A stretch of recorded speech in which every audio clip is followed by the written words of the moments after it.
Hey, how's it going, everybody? This is MegaShadowFist, and welcome back to Ace Attorney, Trials and Tribulations. And when we last left off, we just finished interrogating. We finished cross-examining Gumshoe, and now Gumshoe recommended Kudo to be put to the stand to be a witness. This should be interesting, but when we last saved, we were sort of outside the courtroom, so let's go ahead and hit continue from save point. Here we go. That was close. Tell me about it. I nearly died in there. That's my line, sir! No, it's my line! I think I really did die a little bit. Looks like we all nearly died in there. I can't believe Detective Gumshoe! How could he betray us like that? Huh? He said he'd help me, but he totally set me up! I don't think he meant to do that, Maggie. He was backed into a corner. I mean, the guy's gotta do his job, right? It's okay, I know all about lies and betrayal. I've had them my whole life. But it really hurt this time. It felt like someone punched me hard in the stomach. I hate that guy. I don't ever want to see him again. Poor Gumshoe. So the next witness is going to be the old guy from the park, right? Yeah, Mr. Kudo, lover of waitress outfits and projectile seeds. I bet he's gonna be really stubborn. I mean, he's pretty set in his ways, you know? Yeah. He's a big old grouch. Are you gonna be able to handle him, Nick? Yeah, I can take whatever that guy throws, whatever he throws at me, even those never-ending bird seeds. January 7th, 11:15 a.m., District Court, courtroom number 77. Court will now reconvene for the trial of Maggie Bird. Mr. Godot, your next witness, please. The prosecution calls the lucky old-timer who got the show over a cup of coffee. Will the witness please take the stand? Oh boy. Name and occupation if you don't mind. The name is Victor Kudo, born and bred in the land of the rising sun. Honor and duty are what make me. Mind you, I can be quite emotional at times too. We don't need to hear about that, Mr. Kudo. Just tell the court your occupation. My occupation? Ha! Listen, youngin', how much you call think here? How much call do you think there is for kimono embroidery here? Kimono embroidery? That's what I do, or did back in Japan. I embroidered family crescent kimonos. My ancestors were embroidering kimonos before the country even existed. Wow, a real craftsman. They're a dying breed. Hey, maybe he could embroider my costume sometime. Anyway, like I said, there's not much demand for that kind of thing here. Okay, whatever. So I had to take a job working the cash register at a burger joint, pretending to smile. That burger joint would have been better off putting him in the kitchen. Now then, witness, were you in the restaurant at the time of the incident? Oh yes, I was eating some seeds over a cup of Javachino. Seeds? What do you think these are, I see. So you saw everything that happened, Gramps. Did I? Oh yes, I did. I saw it all. Then please tell the court. We're all ears. Sure. I'll tell you every last detail. He's really getting into this. All right. Witness testimony, what I witnessed. The young man was reading the new sports paper. The serving girl brought him a Javachino, but she put something in it. The man took one sip of it, looked like he was in terrible pain, and then collapsed. That's the serving girl, right there in the defendant's chair. I remember her well. Mr. Kudo, she is not a serving girl. Please refer to her as a waitress. Gah! You're as bad as the rest of them. All these newfangled words, what's with old-fashioned ones, What's wrong, I should say. Newfangled? All this talk of radios and glasses, wireless and spectacles, I tell you! Excuse me? Listen to me, everyone!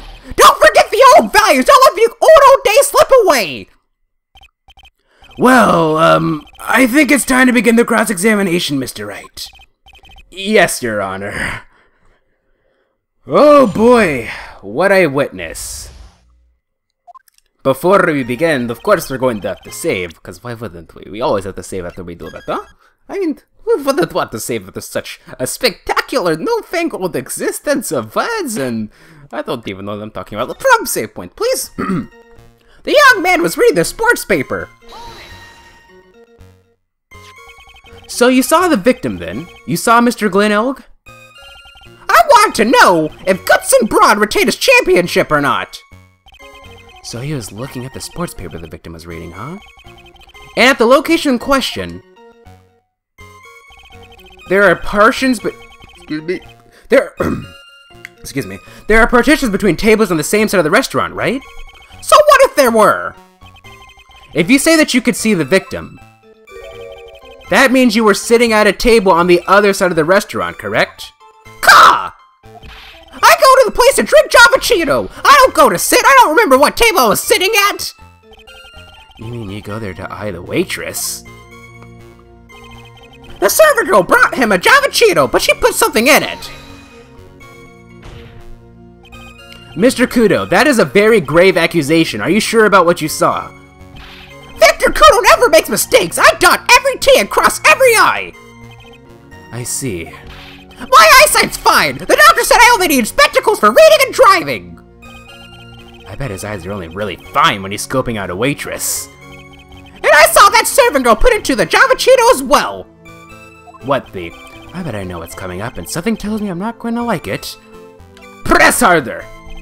Your Honor, we need more clarification on what was put into the victim's coffee. I'd like to ask that the witness add what he knows about this to his testimony. I agree. Witness, will you enlighten us, please? Sure. There's no question about it. She's very conspicuously put some white powder in there. We'll go to that in a second. The man took one sip of it. Looked like he was in terrible pain and then collapsed. He took just one sip? You youngins, you waste everything! Those Javachinos cost $8! In the good old days, we would have drank every last drop, eaten the cup, and then died! Congratulations, you have earned the title of baddiest man to grace a courtroom. So it was an immediate death?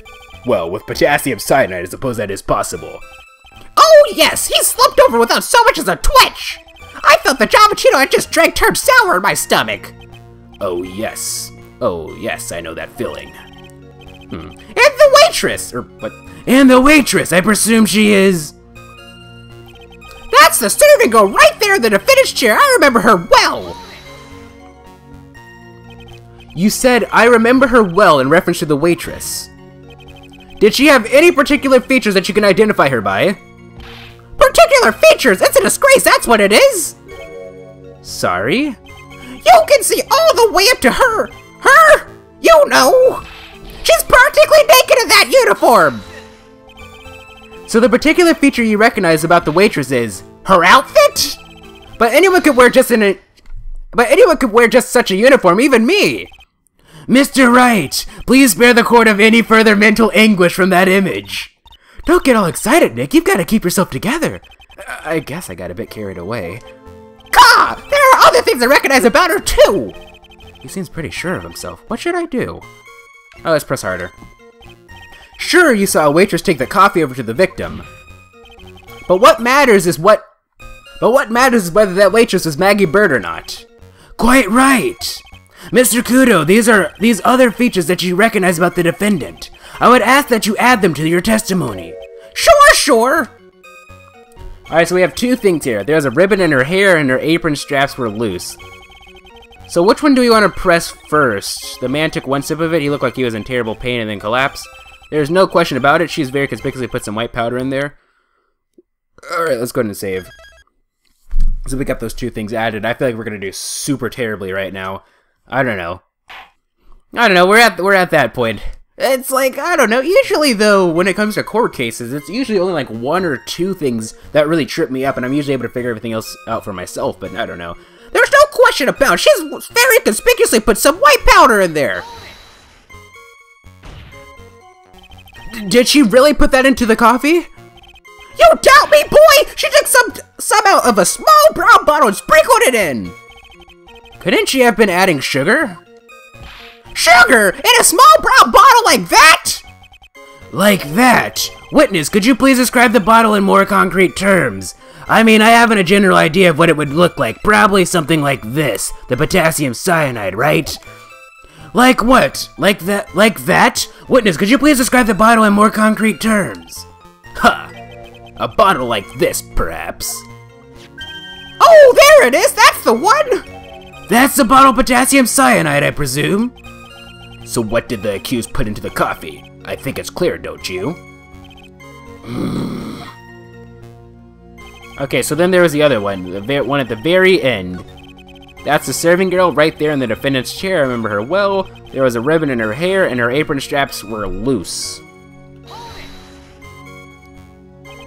You do seem to remember several details about her appearance. But what about the most crucial detail of all? Her face. Gah! As if I wouldn't remember that!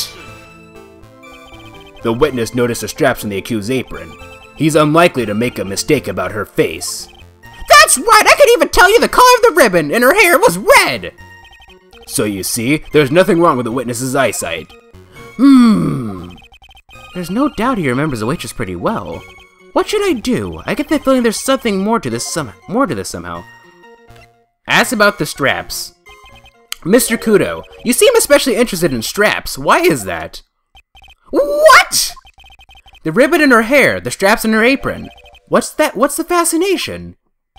Fascination? People have all kinds of fetishes, Trite. We don't need to embarrass the witness. Listen, you young upstarts! I haven't got some sick strap fetish! Is there any relevance to the witness's unusual love of straps, Mr. Wright? I was just curious as to why he was so fixated on the waitress's straps. I said I haven't got a strap fetish! How many times do I have to repeat myself? Very well. Continue with your testimony, Mr. Kudo, and make it strapless. Do you think old Seedy really saw Maggie do it? Well, he probably had his eye on the waitress the whole time. That's why he was there. But he was there for the cute outfits, right? Not the waitress. I guess. She makes a good point, though. Hey, did I just say something clever? I wonder if the waitress Mr. Kudo saw really was Maggie. That's what we have to figure out, Nick. Okay, we're gonna go to the very end to get impressed the other one. I think what we're supposed to do is present Maggie's apron, since it was like, it had all sorts of stains on it or something. Like, that would be something that you would notice, right?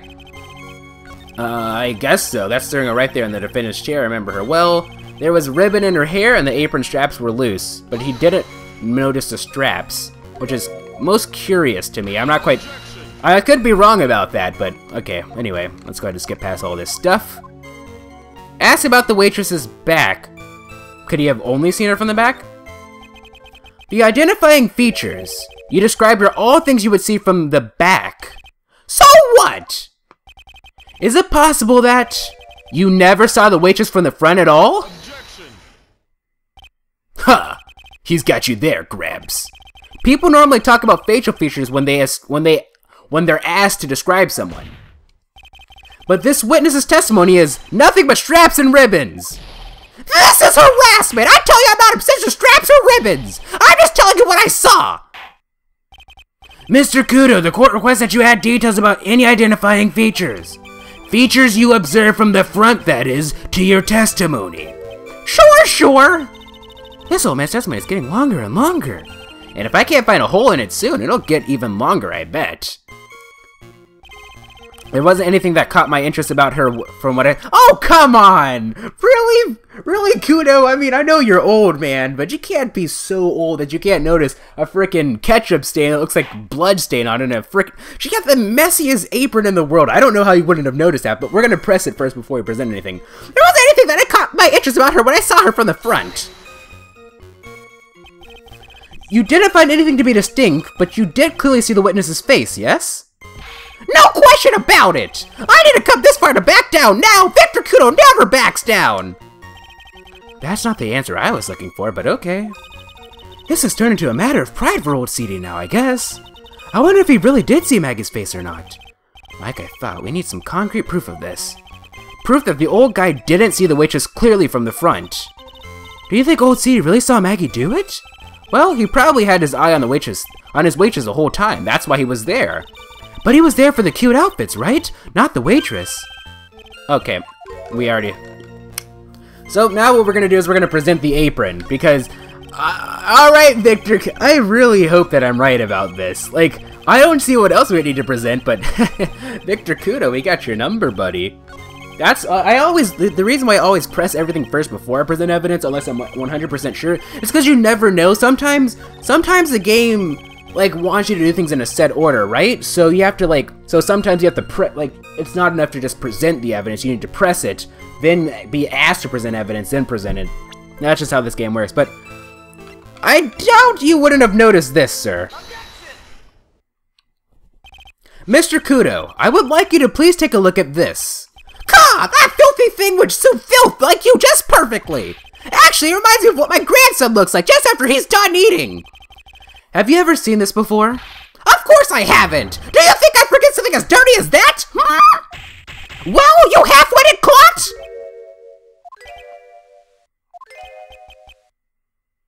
He's actually kind of short, isn't he? What? What is it? Ever since I said you half-witted cloth, there's been an eerie silence in here!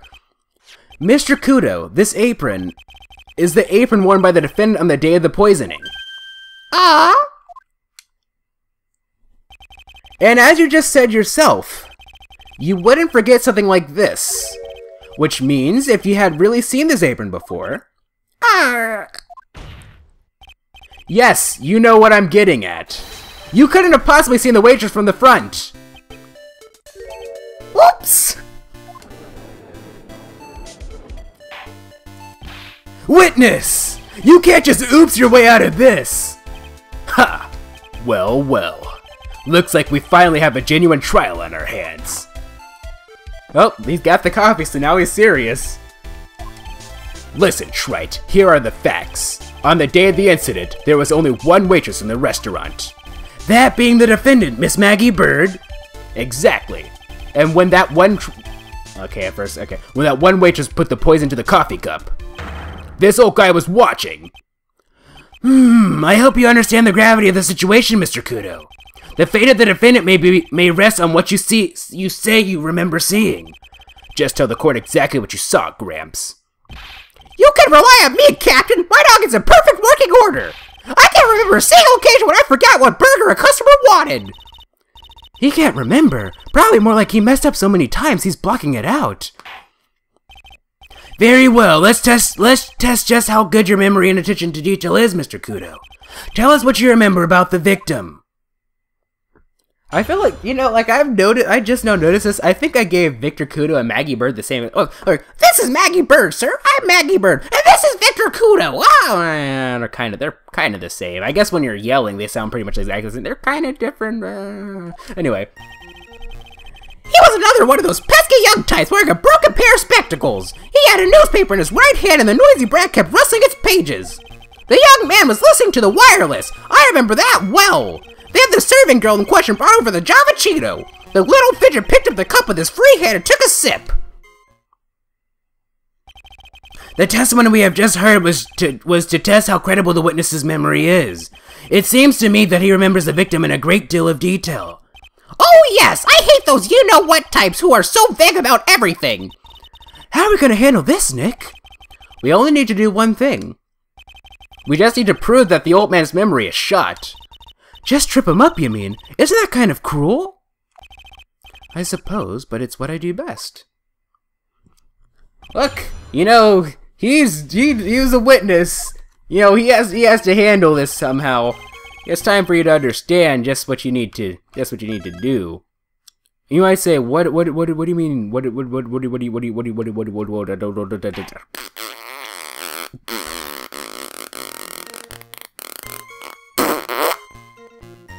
pause.